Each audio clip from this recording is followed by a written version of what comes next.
Test.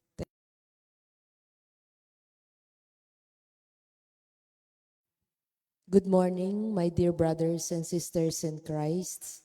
Monday of the 20th week in Ordinary Time. Let us include in our Holy Mass the following intentions. For the thanksgiving of Richard and Chona Yumul, for the eternal repose of the souls of Jose Roman Sr., Jose Roman Jr., Antonio Iluminada, Juanita, and Alejandra, Mary Bell Castleman, Shelley Ray Love, Bell Love, Francisco and Josepina Flores, Maria and Maura Mansarate, Marty Jeronimo, Anita Jeronimo, Fredis Dante Jeronimo, and all poor souls in purgatory.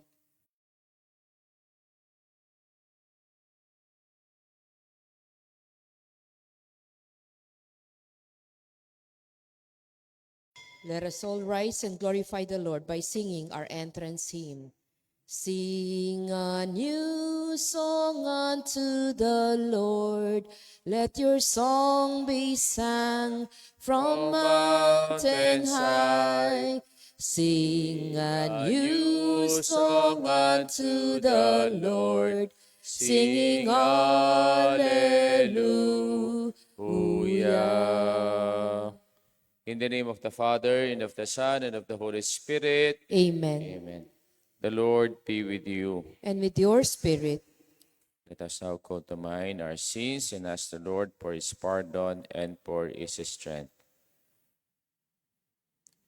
I confess, O Almighty God, and to you, my brothers and sisters, that I have greatly sinned in my thoughts and in my words, in what I have done and in what I have failed to do. Through my fault, through my most grievous fault.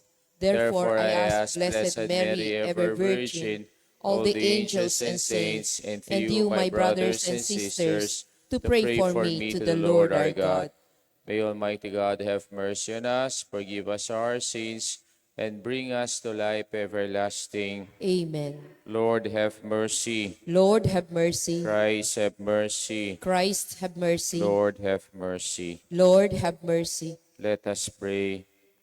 O God, who have prepared for those who love you good things which no eye can see, fill our hearts, we pray, with the warmth of your love, so that loving you in all things and above all things, we may attain your promises which surpass every human desire. Through our Lord Jesus Christ, your Son, who lives and reigns with you, in the unity of the Holy Spirit, one God, forever and ever. Amen. Amen.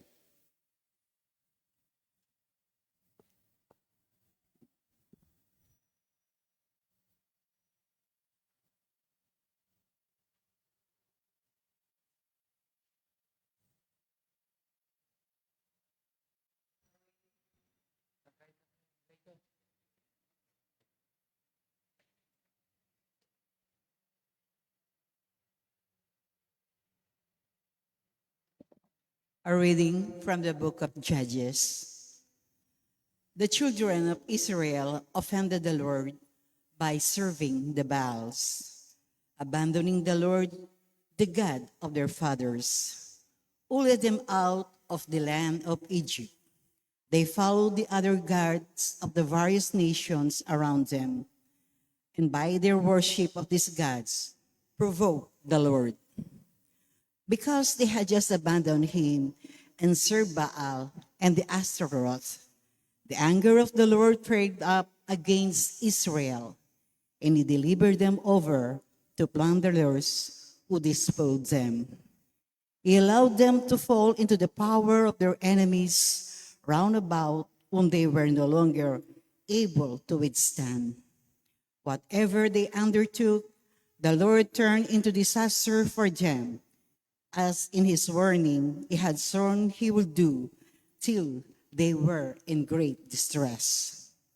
Even when the Lord raised up judges to deliver them from the power of their spoilers, they didn't listen to their judges, but abandoned themselves to the worship of other gods.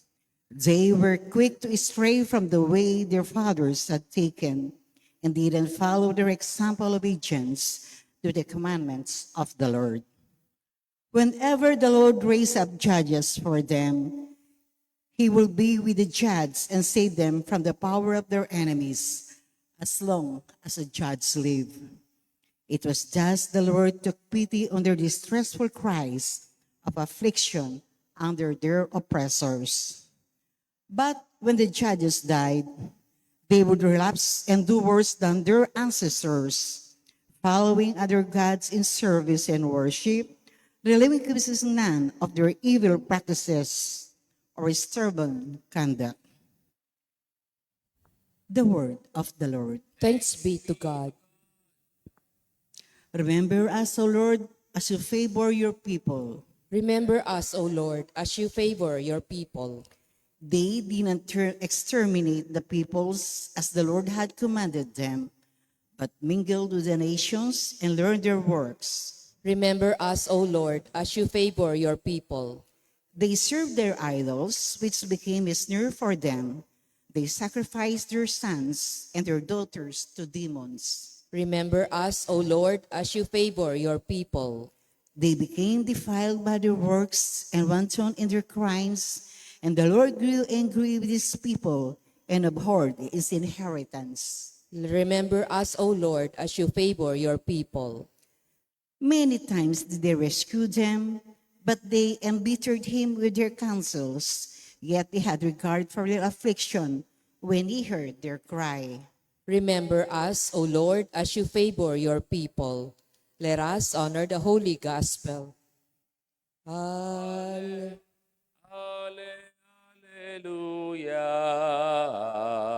Hallelujah. Hallelujah. Hallelujah. Hallelujah. Blessed are the poor in spirit, for theirs is the kingdom of heaven. Alleluia. Alleluia. Alleluia. Alleluia.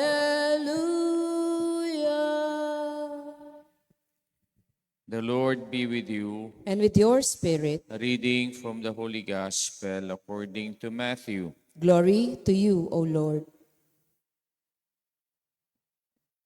A young man approached Jesus and said, "Teacher, what good must I do to gain eternal life?"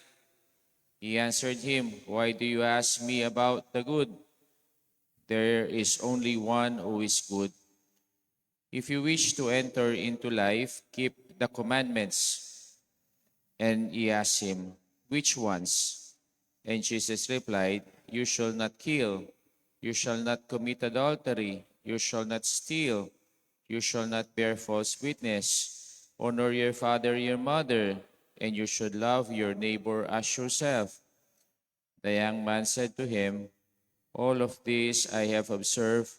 What do I still lack?"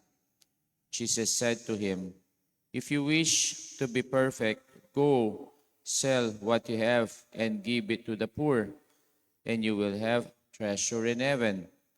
Then come, follow me." Then the young man heard this statement. He went away sad, for he had many possessions. The gospel of our salvation. Praise to you, Lord Jesus Christ. Mayapayabak po kaya kayungan. Maya payabak po among. Kanino kayo fan? Tayo po kasi minsan may mga idolo tayo. For example, idolong artista, idolong famous sportsman, o kaya idolong social media creator, no? Kaya minsan po, yung mga iniidolo natin yon, tayo, yung tagasunod nila, ang tawag nila ay fan. No? Kaya po, tayo po, May mga idolo tayong, for example, during the time of Nora and Vilma. Wala na daw mag-surpass dun sa mga fans nila. Kasi pag nagkikita sila sa isang occasion, nag-aaway sila. Kasi napaka-faithful nila sa mga artistang iniidolo nila. Bakit sinasabi ko itong fans na ito o fan na ito? Sa gospel po natin ngayon, mayroong lumapit sa ating Panginoon, isang kabataan. At hindi lang siya isang ordinaryong kabataan, kundi siya ay isang mayaman, a rich young man. At siguro nakikita niya ang ating Panginoon na siya ay magaling magsalita, gumagawa siya ng mga mala, gumagawa siya ng mga kababalaghan. Kaya gusto niyang sumunod. Pero sa kanyang pagsunod, makikita natin dito, isa lang bang siyang fan o isa lang siyang follower? No? Kaya ang tanong sa kanya ng Panginoon, sabi niya, Teacher, what must I do to gain eternal life? Anong gagawin ko para magkaroon ako ng buhay na walang hanggan? At binigyan siya ng challenge ng ating Panginoon. No? Alam mo ba yung 10 Commandments? Pinapalo mo ba to? Ang sabi niya, yes, mula pa nung maliit ako. Tinutupad ko na lahat yan. Ito pa ang isang gagawin mo. Ang sabi niya, sell everything that you have and follow me. Pero anong nangyari? Hindi siya sumunod at siya ay umuwing malungkot. No? Kaya kung titingnan natin, sa pagsunod natin sa isang tao, tagahanga lang ba tayo o tagasunod tayo? Fan lang ba tayo o follower tayo? Kaya kung titingnan natin, ito po yung malungkot na karanasan ng rich young man. Ang mga tao ngayon, no? Yung mga inahangahan nila, hanggang on the level of fans lang. Kaya po, ay kasi magaling siya. Ay kasi matalino siya. Ay kasi mabait siya. Kaya ang focus ay sa tao. No? Hindi po ang focus ay sa Diyos. Kaya po yung challenge sa atin, fans ba lang tayo ng tao o follower tayo ng Diyos? Ang ating Panginoon, hindi siya nagpunta dito para magtayo ng fans club. Kundi ang ating Panginoon ay pumunta siya dito para siya ay magtayo ng simbahan. Bakit kailangan niyang magtayo ng simbahan? Kasi ang nakasulat dito, for us to gain eternal life. Hindi lang makamundong o karanasan na tayo ay nagiging talahanga lang. Sana tayo, kung gusto nating sumunod sa ating Panginoon, hindi lang po tayo mga fans o hindi lang po tayo nagtatayo ng fans club sa mga idolo natin. Kundi tandaan natin ang gusto ng Panginoon. If you want to follow me, sell all your possessions and follow me. No? Hindi tayo sana umuwing malungkot. Hindi sana tayo umuwing luwan. Kasi ang ating pagsunod sa Panginoon, hindi lang yung paghanga sa Kanya, kundi ang pagsunod natin sa Panginoon, ito'y nagbibigay sa atin ng buhay na walang hanggan.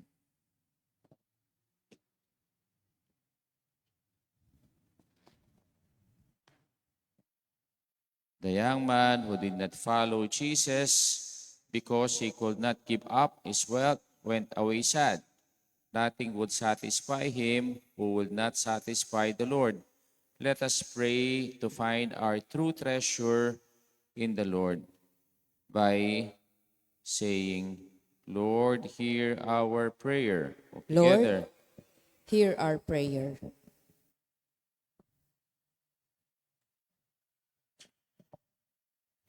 May the Church keep herself young by receiving ever anew the strength born of God's Word, the Eucharist, the daily presence of Christ, and the power of the Holy Spirit in her life. We pray, Lord, hear our prayer. may our nation feel invigorated by the leadership of energetic and capable young men and women. We pray, Lord, hear our prayer. may the faithful live good lives by following the Ten Commandments, summarized in the great commandment of love. We pray, Lord, hear our prayer. may young people have the youthfulness of spirit to seek new horizons and great challenges of life. By following Jesus, we pray, Lord, hear our prayer. may young people discern their own vocation in the world, have recourse to Jesus, their friend, who will help them live to the full and become someone who benefits others. We pray, Lord, hear our prayer.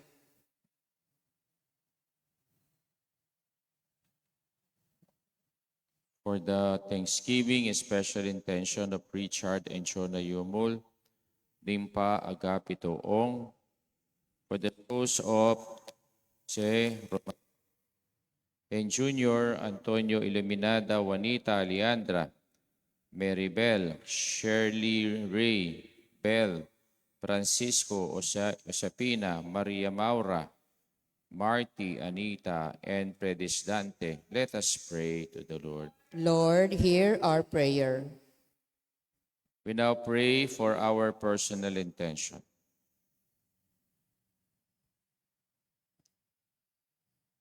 Lord God, through the power of Mary's prayer, renew youthfulness in our lives.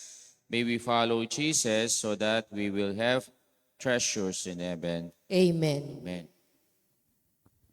Kunin at tanggapin ang alay na ito, mga biyayang nagmula Blessed are you, Lord God of all sa creation. To goodness we have pagpapala this bread to offer, mo. workmanship and hands have made will become for Tandaan ng us our bawat bread of life. puso, Blessed be God pagkat forever. inibig mo, ngayon'y nananalig, magmamahal sa'yo.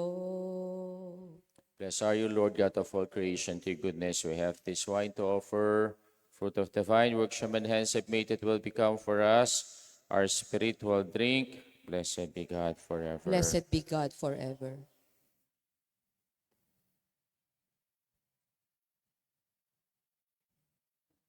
Pray, my brothers and sisters, that my sacrifice and yours may be acceptable to God, the Almighty Father. May the Lord accept the sacrifice at your hands for the praise and glory of his name, for our good and the good of all his holy church. Receive our oblation, O Lord, by which is brought about glorious exchange, that by offering what you have given, we may merit to receive your very self.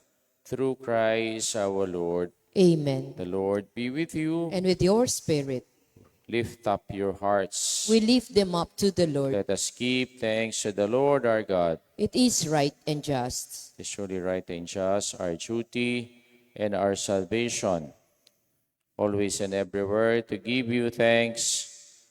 Lord, Holy Father, Almighty and Eternal God, in goodness you created man, and when he was justly condemned, in mercy you redeem him through Christ our Lord. Through him the angels praise your majesty, dominions adore, the powers tremble before you. Heaven and virtues of heaven and blessed seraphim worship together with exultation. May our voices, we pray, join with theirs in humble praise as we acclaim. Holy, Holy, holy, holy Lord, God of hosts, Heaven and earth are full of your glory. Hosanna in the highest. Blessed is he who comes in the name of the Lord. Hosanna in the highest. You are indeed holy, O Lord, the fount of all holiness. Make holy, therefore, these gifts, we pray, by sending down your Spirit upon them like the dew fall, so that they may become for us the body and blood of our Lord Jesus Christ. At the time he was betrayed and entered willingly into his passion, he took bread, giving thanks, broke it, gave it to his disciples, saying, "Take this, all of you, and eat of it. For this is my body, which will be given up for you."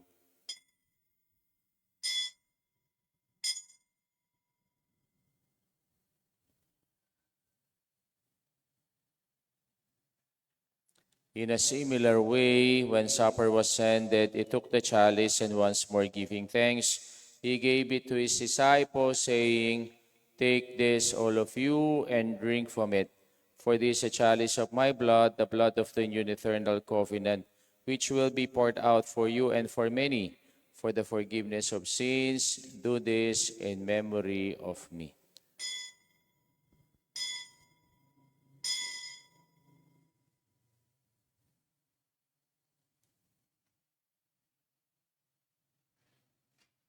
The mystery of faith. When we eat this bread and drink this cup, we proclaim your death, O Lord, until you come again. Therefore, as we celebrate the memorial of his death and resurrection, we offer you, Lord, the bread of life and the chalice of salvation, giving thanks that you have held us worthy to be in your presence and minister to you. Humbly we pray that partaking of the body and blood of Christ, we may be gathered into one by the Holy Spirit.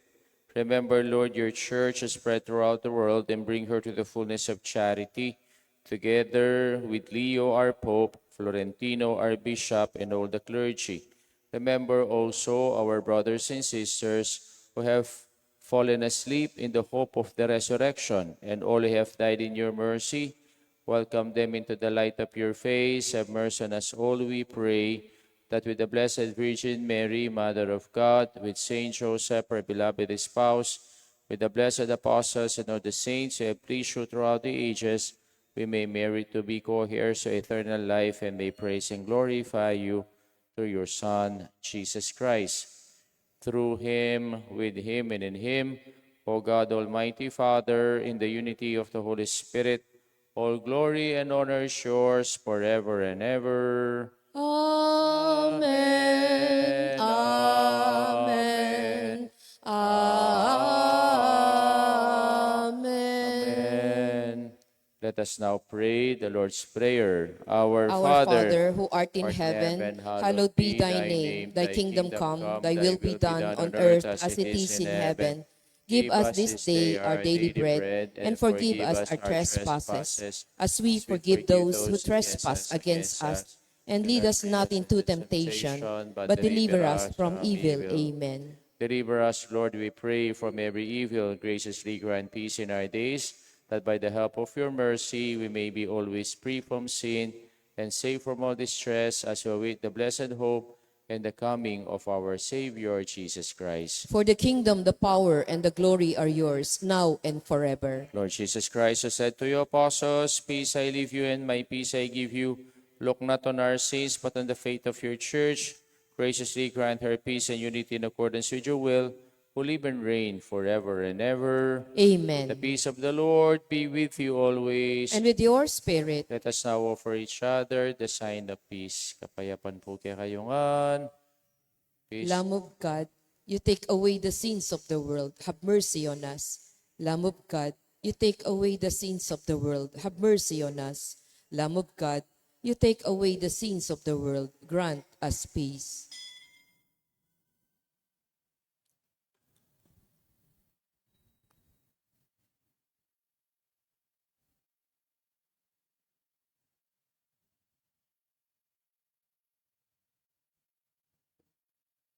Behold the Lamb of God. Behold him who takes away the sins of the world. Blessed are those called to the supper of the Lamb. Lord, I am not worthy that you should enter under my roof, but only say the word, and my soul shall be healed. May the body and blood of our Lord Jesus Christ keep us safe for eternal life. Amen. Amen.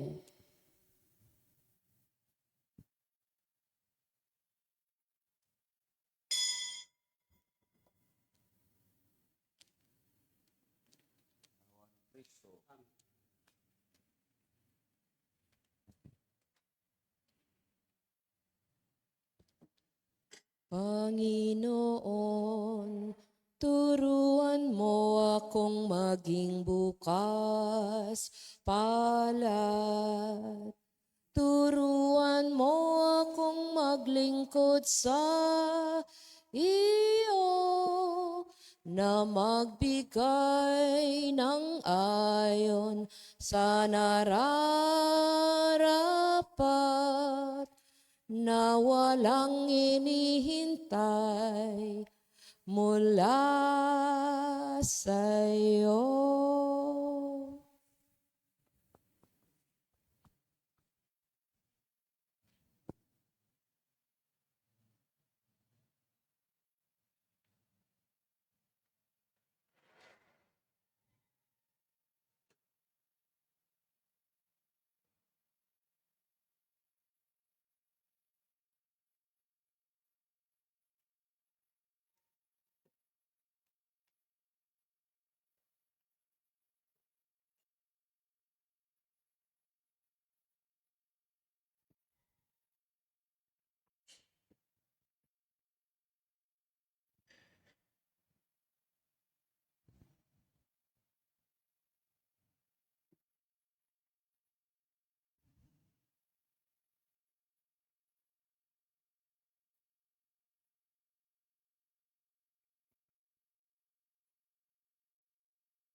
Let us pray.